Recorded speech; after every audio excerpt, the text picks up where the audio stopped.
On this number, we're talking about Putnam, Connecticut.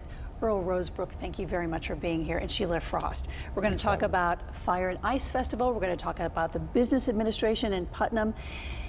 Everybody thinks of Putnam up in the quiet corner of Connecticut. You're not so quiet. It is and not. Tell me about it. It is not quiet. We're kicking off our first event of the year, or first of many events, with our Fire and Ice Festival. Sheila here is the co-chairperson of our committee that puts this festival on. It's the 6th annual, right? 7th, actually. Oh, seventh annual. Yeah. Look at that. Yep. I missed a year. 7th annual. It started out as a festival that two local businesses put together, the Victoria Station Cafe, put it together as just a way to bring business in at a dead part of the year. February, not a lot going on. And it grew and grew and grew. The Business Association took it over, and it's just become a huge festival for us. Now, the Business Association formed in about 2009. Things were tough in 2009. Mm-hmm. That was the Great Recession, if we can call it that. A bunch of folks came together and they decided to do what for Putnam? What was the initial drive to get this group going? It was just to get the business together to try to form a common goal of promoting what was going on in the town, try to build Main Street back up, try to get people to come into our town to see what we had to offer. We had a great infrastructure, but we needed people to know about it. And it's a volunteer organization. People work extremely hard to promote Putnam, and we think we're getting the word out. All right, Sheila, let's talk about Fire and Ice. Tell me what happens. Okay, the Fire and Ice Festival this year, it's on Saturday, February 13th, and it's 10 a.m. till pretty much 10 p.m. It's an all-day event. During the day, it's a family-style event where you can walk around.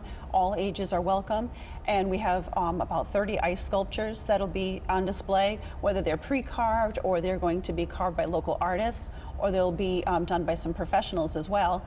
And we also have fire torches and a fire dancer.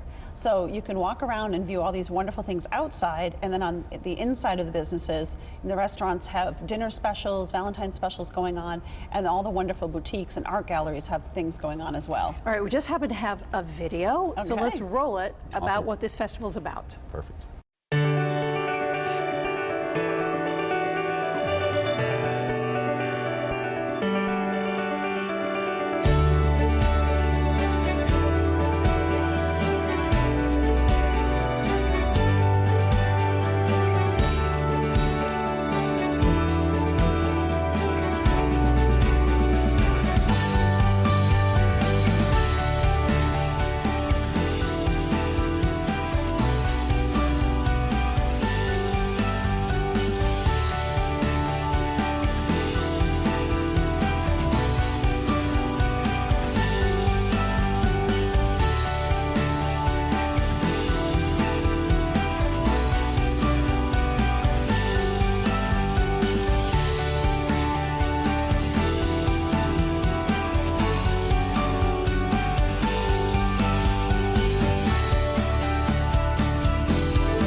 Who doesn't want to go to that? What fun. Come on down. Which is what you've been saying. It's a great time. Day. DiscoverPutnam.com. You're a town of about 8,000, 9,000. What do people not know about Putnam? Because it is so bucolic there. What they don't realize is how many great restaurants we have, how we have the art community, we have antiques, we have old mills in our town that are very scenic to look at. Downtown is vibrant. There's a lot of things going on. It's a hidden gem. Come see it. You have movie stars that kind of live up in that part of the state too. They're quiet. Yeah, you just happened to drop Robert De Niro's name, but it was in the paper, so we can say Absolutely. that. So up there walking around. Now, along with the Fire and Ice, which I love, you're constantly growing this festival. You've got chocolate bars here. What's happening with those?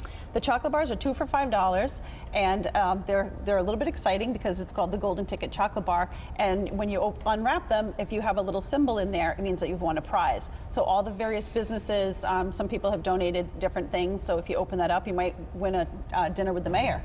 And there some other things. Yeah, some fun stuff like that. So basically it just goes right back into fund the festival, and that's what it's for. How has it grown over the 7 years then? How have you changed it? How have you changed this festival and other events that you have going on in Putnam? Well, the very first year was started by Dave and Christina Anderson at Victoria Station, and it was very small. They were really getting it off the ground, and they just had a handful of sculptures, and unfortunately it was 60 degrees that year, so the luminaries didn't really, stay frozen and so on. So from there, it just got bigger and bigger, and more people wanted to participate. So every year, more people were sponsoring the sculptures, and this year we're up to about 30. So it's more exciting every year because I think more people come on down and see it, and people want to become involved. What other events do you have going on up there? First Fridays are May through October, and that's on the first Friday of every month, and that's a downtown festival. It's on Main Street, and we have vendors in the street that have art. We have some food outside, but really that's more about the arts. So we have art attacks, which is really exciting. It promotes our local theater, which is the Bradley Playhouse, and all kinds of music outside, all kinds of great things. Are folks around the state taking a look at Putnam, a town of 8,000 or 9,000 people, as a template to say, they can do that up there, can't we do something like that? I think so, and I hope so. We've had neighboring towns come to us and ask, how we do it, what's our secret. We've met with some other towns. We've coordinated with other business associations to try to help them get off the ground, because if everybody else succeeds like we do, then the state succeeds, and we all win.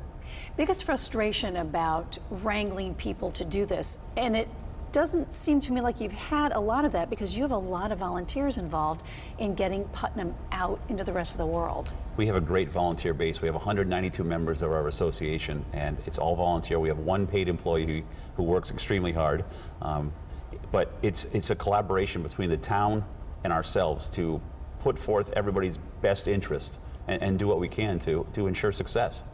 The quiet corner, would you like that phrase, which we all know this town to be in, to go away? No. No, I think no. I think we're somewhat quiet. Both. Yeah. You like to make some noise, right? But you can come there to see. But we have a lot to showcase. Connecticut. We have a lot to showcase. We have a lot to talk about and get excited about. And so many people come together and really do such a great job on putting these events on for the community that we have all sorts of other communities coming to see what's going on, and we get asked about it a lot. So Putnam is by Massachusetts, sort of Rhode Island. If you had to describe the town of Putnam to somebody, what would you say, who'd never seen it?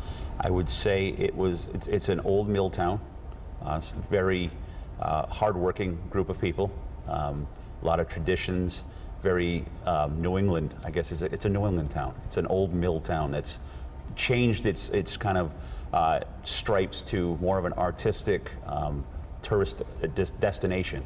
It's evolved, I guess is the best way to say it, into what we think people should come and see. What would you say, Sheila? Well, Cargill Falls, I think, is one of the biggest attractions there. We have a beautiful river fall, and I know the Great Flood back in, is it 1955? Yeah. Happened, and that really, I think, changed a lot about Putnam, and then a dam was built, and that is a little bit of the history of the town. And I think the people of Putnam are very proud of their history and proud of what they've accomplished and made it through all these years, and that they just continue to make the town better. Well, Earl, Sheila, you are great representatives of Putnam. Thank you. I can't wait to get up there and see Fire and Ice, and good luck, and keep building that town. Well, Thank you so much, Ann. Thank you for having us. Thanks.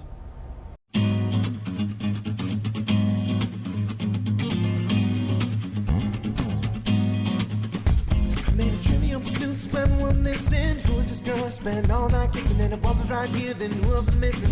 Got a little sidetracked if I'm a wishing to find the keys to the door, but it's also a metaphor. Things keep locked in the grocery store of my mind. Just to save time, I'll skip right ahead to the last ride. The harder we look, the less we can see. Don't you know, that you need me.